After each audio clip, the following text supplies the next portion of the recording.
Welcome back. और आज की इस वीडियो के अंदर हम लोग बात करने जा रहे हैं पार्शियल और इम्पोर्ट की, और किस तरह से हम लोग सैस के अंदर इसको यूज करते हैं। बेसिकली पार्शियल और इम्पोर्ट का जो कॉन्सेप्ट है वो कंपोनेंट से जनरेट हुआ है कि किस तरह से हम लोग कंपोनेंट के थ्रू अपना कोड इजीली कर सकते हैं।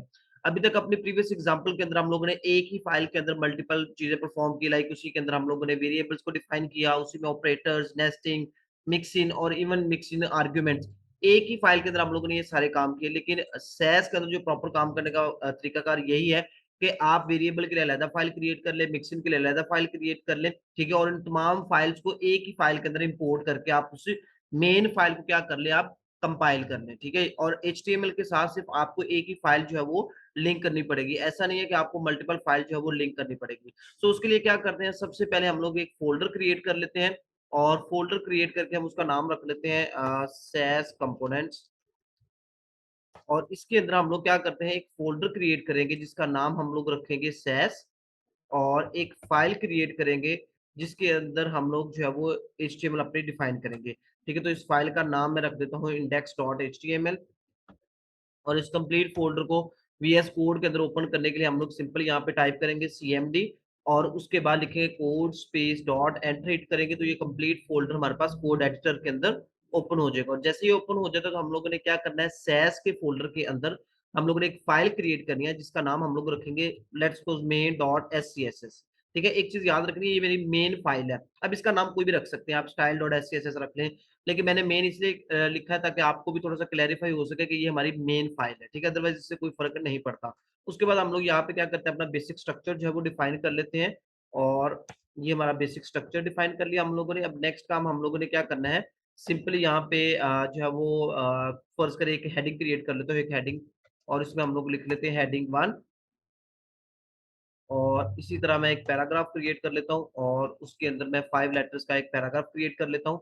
अब ये हमारे पास हमने 2 चीज़ें जो है वो एचटीएमएल के अंदर डिफाइन कर दी है। अब मैं मेन डॉट एससीएसएस के अंदर जाता हूँ, और सिंपल इस हेडिंग 1 को जो है वो मैं कलर असाइन कर देता हूँ। ठीक है? इसको मैंने कलर असाइन कर दिया red, same as it is मैं ग्रुप सिलेक्टर यूज़ करता हूँ। मैं दोनों चीज़ों पे at a time same colour implement करना चाह रहा हूँ, तो मैंने कॉमा के साथ ग्रुप सिलेक्टर यूज़ कर लिया। अब सिंपल हम लोगों ने वॉच एज़ के प्लगइन पे क्लिक करना है। जैसे ही क्लिक करेंगे तो ये हमारी फाइल को उसने जो है वॉच करना स्टार्ट कर दिया है, और यहाँ पे हमारे पास मेन डॉट सीएसएस की फाइल जो है वो जनरेट हो चुकी है। सो अब हम लोगों ने क्या करना है, सिंपली एचटीएमएल फाइल के साथ इसको लिंक करना है। तो लिंक करने के लिए हमारे पास लिंक का टैग है, सिंपल लिखेंगे लिंक, और उसके बाद सैस के फ़ोल्डर के अंदर हमारे पास है मेन डॉट सीएसएस की फाइल। ठीक है? अब नेक्स्ट काम हम लोगों ने क्या करना है, ये तो भी हम लोगों ने सिंपली उसको रन करके देख लिया, कंपाइल करके देख लिया। अब नेक्स्ट काम हम लोग क्या करते हैं, एक तो इसको लाइव सर्वर पे रन कर लेते हैं ताकि साथ-साथ हम इसका आउटपुट भी देख सकें, और दूसरा हम लोग क्या करते हैं, सिंपली यहाँ पे जो मल्टीपल फाइल जनरेट करते हैं। तो मैं क्या करता हूँ, सैस के फ़ोल्डर में जाके हम लोगों ने एक फाइल क्रिएट करनी है, और उसका नाम रखेंगे वेरिएबल, और जितने भी वेरिएबल जो होंगे हम लोग वेरिएबल की फाइल के अंदर ही डिफाइन करेंगे। अब एक चीज़ याद रखनी है कि क्योंकि हम लोग पार्शियल करने जा रहे हैं, पार्शियल का मतलब है हाफ, यानी वेरिएबल्स के फ़ोल्डर में सिर्फ वेरिएबल ही होंगे, सॉरी, वेरिएबल की फाइल में सिर्फ वेरिएबल्स ही होंगे, मिक्सिंग की फाइल में सिर्फ मिक्सर ही होंगे। तो ये हाफ कोड मिक्सिंग के अंदर है, हाफ कोड आपका वेरिएबल के अंदर है, तो इसको हम लोग क्या बोलते हैं, पार्शियल बोलते हैं। तो मैं सिंपल लिखूँगा यहाँ पे variable dot SCSS, same as it is हम लोग एक और फाइल क्रिएट कर लेते हैं, और उसका नाम हम लोग रखेंगे मिक्सिंग, और अंडरस्कोर ये लाज़मी आपने डालना है क्योंकि ये पार्शियल के लिए हम लोग यूज़ करते हैं डॉट एससीएसएस, ठीक है? अब इस तरह से मल्टीपल फाइल जनरेट कर सकते हैं। बेसिक पर्पज़ ये है कि आपको आइडिया दिया जाए कि ये वर्क किस तरह से करेगा। अब लेट्स सपोज़ मैं एक वेरिएबल क्रिएट करता हूँ, और उसका नाम मैंने रख दिया प्राइमरी कलर, और उसके अंदर मैं वैल्यू स्टोर करवा देता हूँ रेड, ठीक है? उसके बाद मैं एक और वेरिएबल क्रिएट करता हूँ फॉन्ट साइज़ के नाम से, और उसके अंदर मैं वैल्यू स्टोर करवाता हूँ लेट्स सपोज़ 60 पिक्सेल, ठीक है? सेव करता हूँ, सेव करने के बाद अगर मैं मेन डॉट एससीएसएस के अंदर आऊँगा, तो मैं सिंपली अब क्या करता हूँ, इन दोनों का फॉन्ट साइज़ और कलर चेंज करना चाह रहा हूँ, और मैं कलर चेंज करूँगा थ्रू वेरिएबल, क्योंकि जो मेरी वेरिएबल डिफाइन किया हुआ है, तो मैं सिंपल क्या लिखूँगा, लेट्स सपोज़ कलर, और वेरिएबल का नेम क्या है, प्राइमरी कलर, जो हम लोगों ने डिफाइन किया है वेरिएबल की फाइल में। अब मैं क्या लिखूँगा, फॉन्ट साइज़, और सिंपली यहाँ पे फॉन्ट साइज़ के नाम से जो वेरिएबल किया था हमने उसको एक्सेस कर लेंगे। अब यहाँ पे देखिए कि मैं अगर इसको कंपाइल करके सेव करता हूँ, ये देखिए हमारे पास इश्यू क्या आ रहा है कि रूट स्टाइल शीट के अंदर कोई एरर आ रहा है, और एरर क्या आ रहा है मैं अगर आपको यहाँ पे दिखा दूँ, तो प्राइमरी कलर के नाम से जो वेरिएबल है वो उसको एक्सेस नहीं कर रहा। और इवन अगर हम लोग आउटपुट पे जाके देखें, तो देखिए उसके ऊपर ना तो कोई कलर इम्प्लीमेंट हो रहा है, और ना ही उसका फॉन्ट साइज़ इंक्रीज़ हो रहा है। अब इसके पीछे रीज़न क्या है? रीज़न ये है बेसिकली कि वेरिएबल डिफाइन किए हुए हम लोगों ने इस फाइल के अंदर और कोड कर रहे हैं हम लोग इस फाइल के अंदर और इवन इसी की जो सीएसएस की फाइल है उसको लिंक किया हुआ है हम लोगों ने एचटीएमएल फाइल के साथ।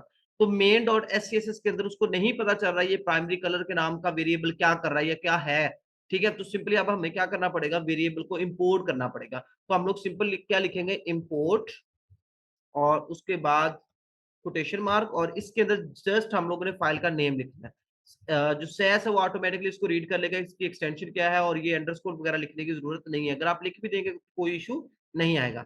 सेव करते हैं, सेव करने के बाद अगर मैं मेन डॉट सीएसएस के अंदर जाऊंगा तो यहाँ पे देखिए दोनों वेरिएबल एक्सेसिबल है और यहाँ पे हमारे पास कोई एरर भी नहीं आ रहा है। अब हम लोग क्या करते हैं, आउटपुट पे जाके देख लेते हैं, ये कलर भी चेंज हो गया है और दोनों का फॉन्ट साइज भी इंक्रीज हो गया है। सेम एज इट इज मैं क्या करता हूँ, मिक्सिन, मिक्सिन के अंदर मैं मिक्सिन डिफाइन कर लेता हूँ। फॉर एग्जांपल मैं लिखूंगा @मिक्सिन और उसका नाम मैंने रख दिया प्रॉप और उसके अंदर लेट्स सपोज मैं लिख देता हूँ कलर, कलर तो हमने ऑलरेडी दे दी है, बॉर्डर और बॉर्डर में दे देता हूँ 3 पिक्सल सॉलिड और येलो कलर का बॉर्डर दे देते हैं हम लोग। ठीक है, और उसके अलावा कोई और प्रॉपर्टी भी अगर आपने लगानी है तो आप लगा सकते हैं। ठीक है, तो मैं सिंपल क्या करता हूँ, इस मिक्सिंग को जो है वो मेन डॉट एससीएसएस के अंदर जो है वो एक्सेस करता हूँ। तो मैं सिंपल क्या लिखूंगा, @include और आगे मिक्सिंग का नेम प्रॉप। ठीक है, दैट्स इट। अब अगेन जब इसको कंपाइल करेंगे तो फिर वही इशू आ रहा है कि वो इस मिक्सिंग को रीड नहीं कर पा रहा, इस स्टेटमेंट को रीड नहीं कर पा रहा क्योंकि ये कोड अलहदा फाइल के अंदर पड़ा हुआ। तो सिंपल हम लोग क्या करेंगे, इसको भी इंपोर्ट कर लेंगे।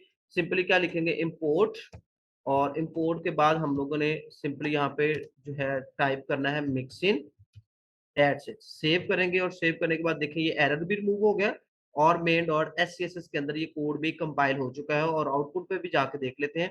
तो यहाँ पे देखिए हमारे पास आउटपुट पे भी मिक्सिंग जो है वो वर्क कर रहा है। तो इस तरह से हम लोग सैस के अंदर जो है वो पार्शियल इंपोर्ट का कॉन्सेप्ट जो है वो यूज करते हैं। नेक्स्ट वीडियो के अंदर हम लोग परफॉर्म करेंगे किस तरह से हम लोग सैस के थ्रू कंप्लीट वेबसाइट का टेम्पलेट जनरेट कर सकते हैं, लेकिन अपने आने वाली वीडियोस के अंदर। तब तक के लिए अल्लाह हाफिज।